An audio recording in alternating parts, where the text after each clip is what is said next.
ये पाकिस्तान के साथ खेलने के मुतरादिफ है जो इस वक्त ये अमल हो रहा है। लिहाजा सदर ममलिकत दोनों गवर्नर्स के खिलाफ उनको ओहदों से हटाने की कार्रवाई जो है उसका आगाज करें। इसके साथ जेल भरो तहरीक हमारी जो है वो उसका प्रोसेस मुकम्मल हो गया है। ये 24 घंटे के नोटिस के ऊपर शुरू हो सकती है।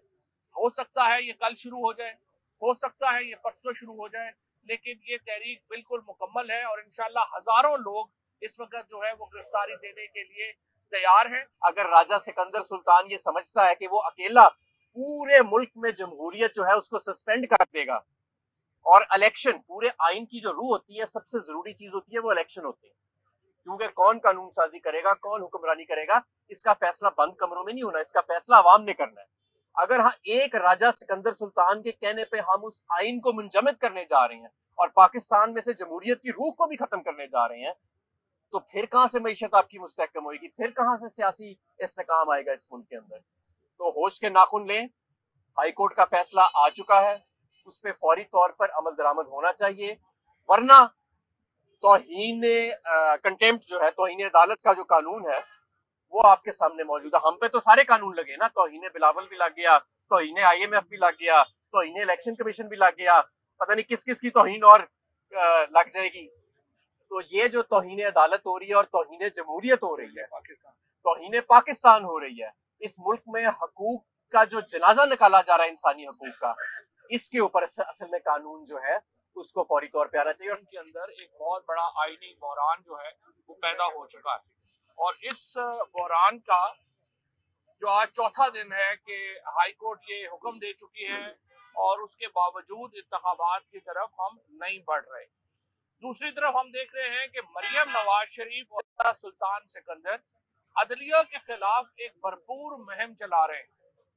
हमने ये देखा है कि किस तरीके से वही अकाउंट्स जो इलेक्शन कमीशन की हमायत कर रहे हैं, वही अकाउंट्स आला अदलिया के जजेस का तमस्खुर उड़ा रहे हैं। और यूं लगता है कि मरियम नवाज शरीफ इस कैंपेन को लीड कर रही हैं और मुझे लगता यह है कि आला अदलिया को एक मुनज़्ज़म साजिश के तहत निशाना बनाया जा रहा है।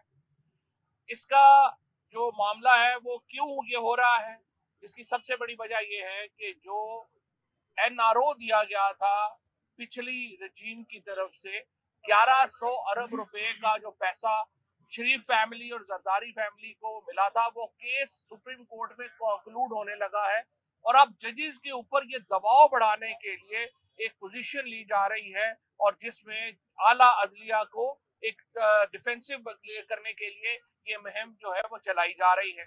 उसके साथ आप देखिए हाई कोर्ट के फैसले, अब ये जो कॉन्स्टिट्यूशनल इस वक्त इशू है इलेक्शन कराने का, हाई कोर्ट का वाजे हुक्म है, इस पे इम्प्लीमेंट नहीं हो रहा। इससे पहले जब मुझे गिरफ्तार किया गया, लाहौर हाई कोर्ट ने 3 दफा कहा कि मुझे पेश करें, उनके फैसले को नहीं माना गया।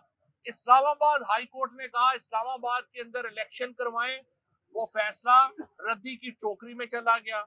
उसके बाद शेख रशीद साहब को जमानत दी गई और उस फैसले को भी रद्दी की टोकरी में फेंक कर शेख रशीद को गिरफ्तार किया गया। और अब यूं लग रहा है कि एक बाकायदा मुहिम के तहत अदालती फैसलों की वक़्त खत्म की जा रही। मैं सुप्रीम कोर्ट को और जो हाई कोर्ट है उनको ये तवज्जो दिलाना चाहता हूं कि पहली बार इतने मुनज़्ज़म पैमाने के ऊपर दोबारा मिसिंग पर्संस के केसेस शुरू हो गए। यहाँ पे मोहम्मद खान भट्टी जो साबिक सेक्रेटरी हैं परवेज इलाही साहब के, आज उनको 6वां-7वां दिन है, उनका कोई अता पता नहीं। आमिर रान जो लाहौर हाई कोर्ट के इलेक्टेड सेक्रेटरी थे, उनको 5 दिन के बाद रिहा किया गया और अब भी उनके साथ जो सलूक हुआ उसका हमें कोई अता पता नहीं है। पाकिस्तान की अदलिया का एक ही काम है, वो पाकिस्तान के शहरियों के हकूक का तहफ़्फ़ुज़ करे और ये ऐसे मामलात हैं जिस पे अदलिया को खामोश नहीं रहना चाहिए। इसके साथ साथ इलेक्शन कमिश्नर जो कर रहे हैं, फैसल फारूकी साहब जो पाकिस्तान के एक बड़े वकील हैं, उन्होंने कल कहा है कामरान खान के शो में कि इलेक्शन कमिश्नर को गिरफ्तार किया जा सकता है इस तौहीन के ऊपर। हम ये मुतालबा रखते हैं कि इलेक्शन कमिश्नर को और गवर्नर्स के खिलाफ आईनी कार्रवाई अमल में लाई जाए और सदर ममलिकत आरिफ अलवी साहब से मेरी गुजारिश है, पंजाब के गवर्नर और खैबर पख्तूनख्वा के गवर्नर के रिमूवल के लिए जो आईनी का जो प्रोसेस है उसका आगाज किया जाए, क्योंकि दोनों गवर्नर्स ने वाज़ेह तौर के ऊपर आइन की धज्जियां उड़ा दी हैं और आइन को एक रद्दी की किताब में कन्वर्ट कर दिया है। और अगर आइन भी ना रहा, मैं ये बता दूं आपको कि पाकिस्तान की वाहिद कंसेंसस डॉक्यूमेंट इस वक्त पाकिस्तान का आइन है।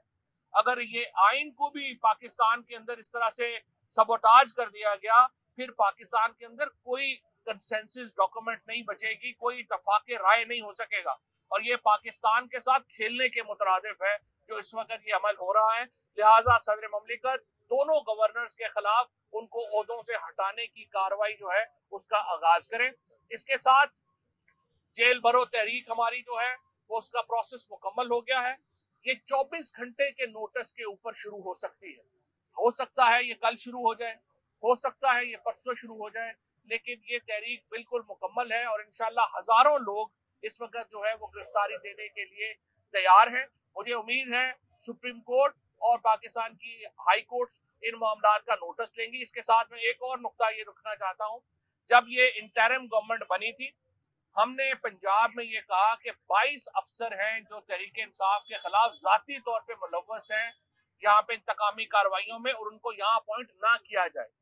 बड़े अफसोस की बात है कि इलेक्शन कमिश्नर ने और पंजाब हुकूमत ने उन 22 में से 17 ऑफिसर्स को पंजाब में अपॉइंट कर दिया है और बाकी जो 4 बचे हैं उनको भी लगाया जा रहा है। मैं इन 22 ऑफिसर्स को कहता हूं, आप आइन के तहत हलफ लेके आए हैं, आपकी वफादारी रियासत के साथ होनी चाहिए, एक जमात के साथ नहीं होनी चाहिए। फौरी तौर के ऊपर खुद को अपने ओहदों से अलहदा करें और पार्टीजन ना हो, ताकि ये ना हो कि उसके ऊपर आपके खिलाफ बाद में कार्रवाई हो। लिहाजा ये मामला ऐसे हैं जिसपे अदलिया को नोटिस लेना है और हम उम्मीद करते हैं कि अदलिया पाकिस्तान के आइन की तहफ़्फ़ुज़ करेगी और शहरी आज़ादियों का तहफ़्फ़ुज़ करेगी। जो हमारी इस वक्त जो मेल्ट डाउन हो रही है मईशत, उसके ऊपर हमाद अजहर साहब कुछ बात करेंगे। बिस्मिल्लाहिर्रहमानिर्रहीम। बिस्मिल्लाहिर्रहमानिर्रहीम। जहाँ पे अदालती फैसलों का एहतराम नहीं हो रहा, जैसे फवाद चौधरी साहब और असद उमर साहब ने बताया, और जहाँ पे लोग गायब होना शुरू हो गए हैं, मिसिंग पर्सन शुरू हो गए हैं सियासत के अंदर हमारी, तो वहां पे मईशत का भी कोई अच्छा हाल नहीं है। अब आप ये देखें कि शौकत तरीन साहब के ऊपर एक अजीबो गरीब सा केस बनाया जा रहा है। भाई बंदा पूछे, मईशत तुमने तबाह की, मईशत मिफ्ता ने तबाह की, मईशत इसहाक डार ने तबाह की और आज भी कर रहा है। शौकत तरीन का क्या कसूर है? शौकत तरीन के वक्त पे तो आपके ज़र मुबादला के ज़खायर भी पूरे थे, फाइनेंसिंग का कोई क्राइसिस भी नहीं था। सिर्फ एक मकसद कि ये जो मैसअप हो रहा है इसके ऊपर कोई मईशत के ऊपर बोले ना, और अगर कोई मईशत के ऊपर बोलेगा, क्योंकि शौकत तरीन पर्दा चाक करता था कि किस तरह इस मुल्क को नालायकी के साथ और बददियानती के साथ पिछले 9 माह में तबाह किया गया है, तो आज उसके खिलाफ एक FIA का जाली केस बना दिया गया। तो सबसे पहले तो हम इसकी मजम्मत करते हैं